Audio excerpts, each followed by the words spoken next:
Assalamualaikum warahmatullahi wabarakatuh dan salam sejahtera. Selamat pagi ataupun selamat petang. Okey, saya akan membentangkan peta kerja bertajuk Persepsi Faktor Tanggungjawab dan Organisasi dalam Pengurusan E-Pembelajaran di Institusi Pendidikan dan Latihan Teknikal dan Vocational ataupun TVET.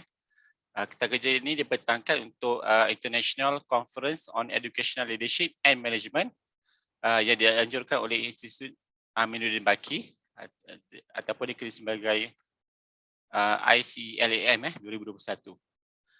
Persidangan ini diadakan pada 29 hingga 30 September 2021. So peta kerja ini dibentangkan oleh saya Muhammad Azwan Muhammad Fuad bersama saya Nur Adila Syahzni Muhammad Nurdin. Okey, kita tengok pada agenda ataupun presentation layout.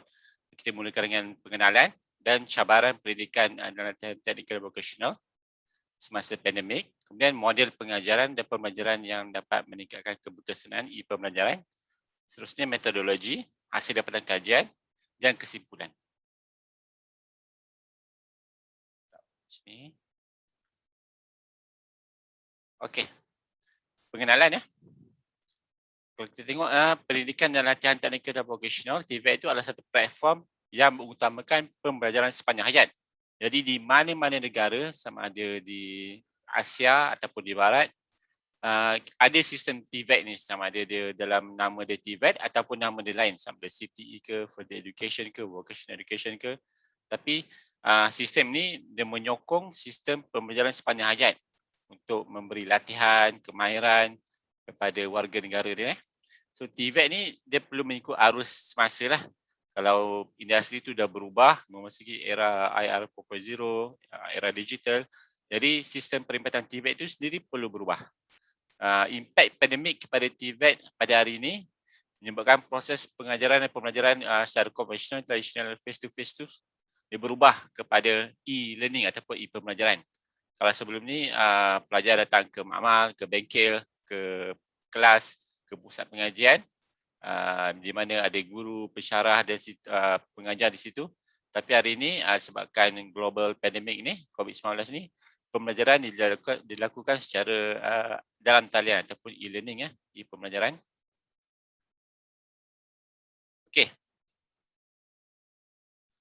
Cabaran TVET semasa pandemik global 19 COVID-19.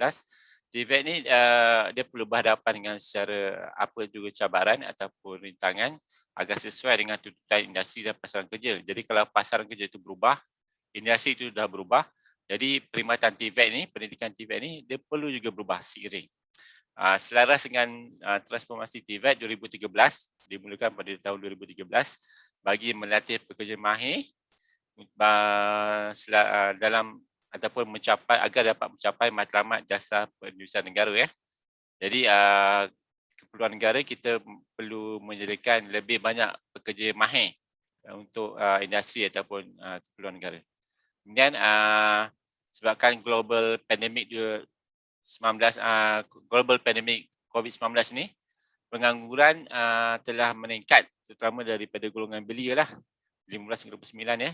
Mana golongan ini jadi pelajar telah mula ataupun telah habis menamatkan pengajian di peringkat sekolah menengah ataupun pengajian tinggi. Mereka keluar mencari kerja lah ataupun untuk meneruskan kelangsungan hidup. Jadi tapi sebabkan global pandemic COVID-19 ni, kurangnya kerja dan sebagainya, pengangguran juga meningkat ya, bermula pada tahun 2020 ya. Seterusnya, global pandemic COVID-19 ni memberi kesan teruk pada perkhidmatan TVET.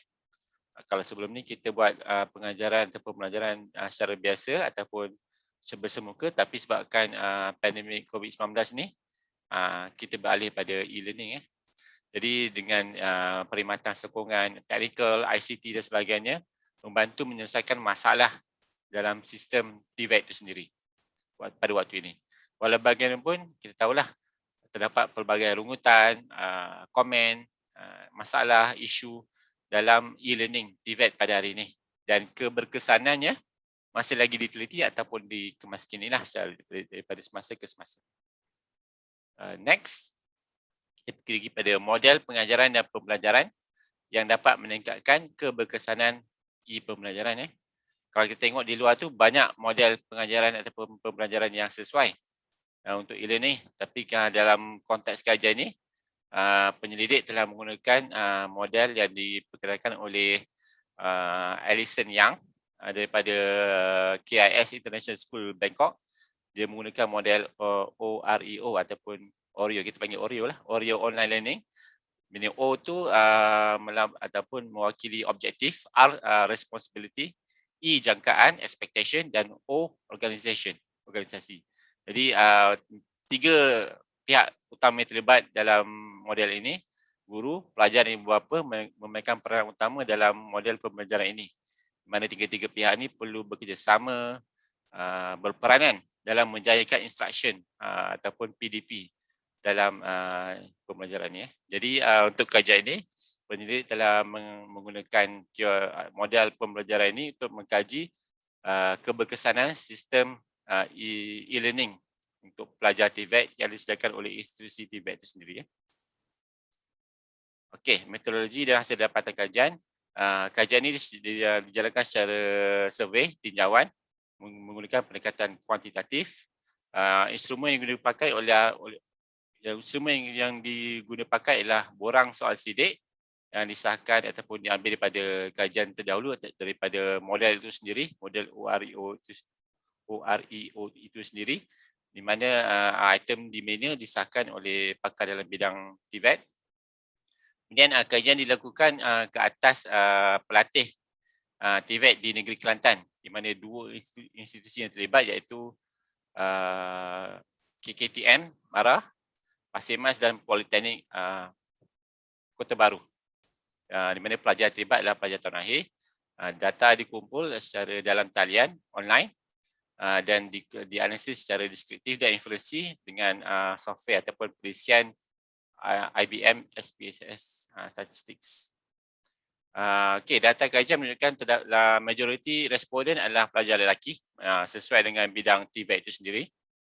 Walaupun tiada pengkhususan mana-mana program kepada mana-mana gender, tetapi biasanya dalam bidang TVET lebih daripada lelaki. Kemudian politeknik, responden daripada politeknik mencatatkan peratusan yang tertinggi lah, 60%. Kemudian program yang paling ramai adalah daripada program civil engineering, kemudian elektronik dan diikuti oleh lain-lain. Dan kalau kita tengok pelajar ataupun pelatih TVET itu sendiri, 60% daripada mereka adalah daripada golongan B40, pada keluarga mereka B40. Dan M40 sekitar 30%, 35%. Okey, dan kita tengok daripada hasil dapatan kajian, faktor tanggungjawab dalam menyediakan perkhidmatan e-learning itu sendiri, pembelajaran itu sendiri, di mana dalam faktor ini kita menilai persepsi pelajar pada pensyarah itu memberikan mengajar mengikut jadual, bersedia dan sebagainya. Pelajar melihat faktor tanggungjawab ini adalah pada tahap yang tertinggi, pada tahap yang tinggi 4.21 min. Kita menggunakan item skala 5, Likert 5. Kemudian pada faktor organisasi juga pada tahap yang tinggi, mana item ni mengkaji ataupun mendapatkan maklum balas pelajar, persepsi pelajar mengenai kesediaan institusi TVET itu sendiri menyediakan perkhidmatan e-learning, bantuan teknikal, sokongan dan sebagainya. Seterusnya, kalau dilihat pada faktor tanggungjawab itu, apabila dianalisis mengikut demografi, terdapat perbezaan signifikan dalam kumpulan sosioekonomi status. Sosioekonomi status, di mana dalam kumpulan B40 dan M40 tu persepsi mereka agak berbeza. Berbeza di sini daripada faktor tanggungjawab. Mana kalau kita tengok persepsi pelajar daripada kumpulan B40 itu sendiri, persepsi mereka agak rendah, 4.12 berbanding pada kumpulan pelajar daripada M40, persepsi mereka agak tinggi sedikit, 4.21. Dan perbezaan ini adalah signifikan. Tapi kalau tengok pada faktor tanggungjawab ni, daripada Kalau tengok perbezaan daripada demografi dan lain seperti jantina, institusi, program dan lain-lain, dia tak ada beza. Cuma dalam perbezaan ni wujud dalam kumpulan ni ya, kumpulan status ekonomi, social economic status. Dan daripada faktor organisasi, pattern yang sama juga timbul ataupun wujud, di mana golongan kumpulan pelajar daripada keluarga B40 dan M40 ni memang berbeza dia punya persepsi. Kalau kita tengok pelajar daripada kumpulan B40 ni, persepsi mereka terhadap faktor organisasi agak rendah sedikit berbanding persepsi mereka, persepsi pelajar daripada kumpulan M40 ni. So, kesimpulan yang dapat dibuat daripada kajian ini, kita dapat lihat tahap faktor tanggungjawab dan organisasi pada tahap yang tinggi lah, mana semuanya lebih kurang pada 4 poin ke atas lah min mereka. Tetapi kalau tengok terdapat yang min yang rendah tersebut, kalau tengok pada persepsi mereka, masih ada ruang penambahbaikan ataupun improvement dalam meningkatkan kualiti pentadbiran pengurusan e-pembelajaran di institusi TVET itu sendiri. Jadi kalau tengok min yang rendah seperti kesediaan pensyarah, teknik pengajaran pensyarah, mungkin perlu dipelbagaikan strategi pengajaran ataupun mana-mana dipanggil apa, assessment method yang sesuai perlu diterapkanlah bagi merangsang ataupun minat pelajar ataupun pelatih TVET itu sendiri semasa mengikuti e-pembelajaran, e-learning. Okey, kalau sama juga di antara faktor tanggungjawab dan organisasi, dua-dua pattern dia lebih kurang sama.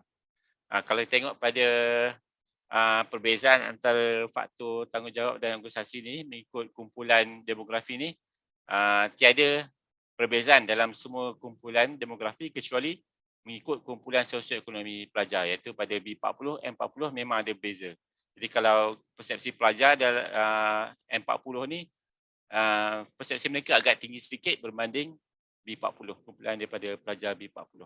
Jadi kita tengok kat sini, jurang aspek dapat disimpulkan, jurang aspek penyediaan fasiliti, perkhidmatan internet dan kemudahan pelajar ni yang sinonim dengan status ekonomi ni.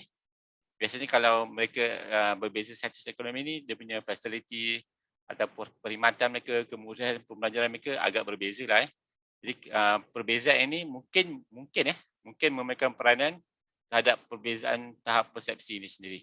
Walau bagaimanapun perbezaan ini perlu disahkan ataupun ditentukan dengan analisis yang lain lah, yang lebih teliti ataupun yang lebih valid.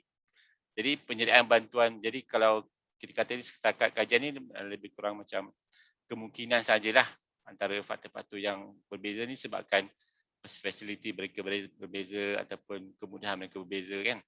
Dan penyediaan bantuan sumber, sokongan teknikal ataupun bantuan daripada pihak institusi TVET sendiri mungkin diperlukan supaya pembelajaran yang berkesan dan rata, seragam dapat dinikmati oleh semua golongan pelatih TVET.